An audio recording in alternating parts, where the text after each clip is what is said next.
Arkadan yıkarım karanlık koçunu. Kellede uluy alada kaçan kişini götürüp bolonuk derdi.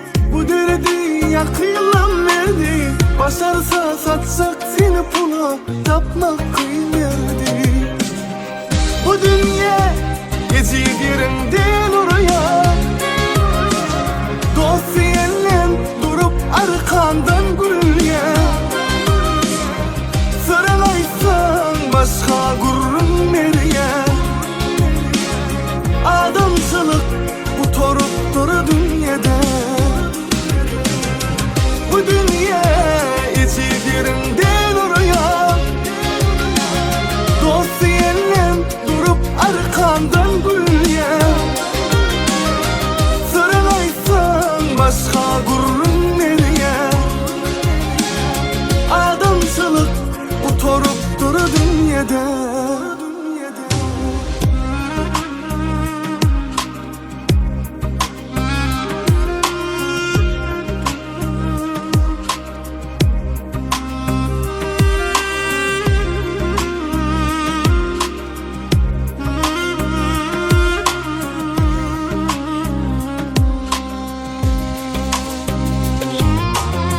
Ne hurmat var, ne ata hurmat, ne meyirik beynede yüreksi bolmak.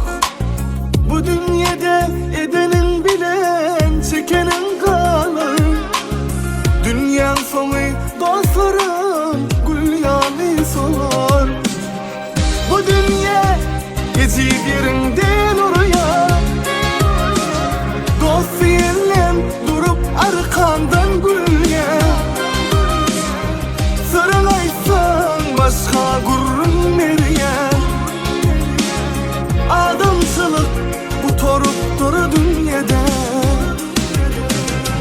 Bu dünya geçit yerinden oraya, dost diyenle durup arkandan gülüye. Sarılaysan başka gurrun nereye? Adamsılık bu torup duru dünyada.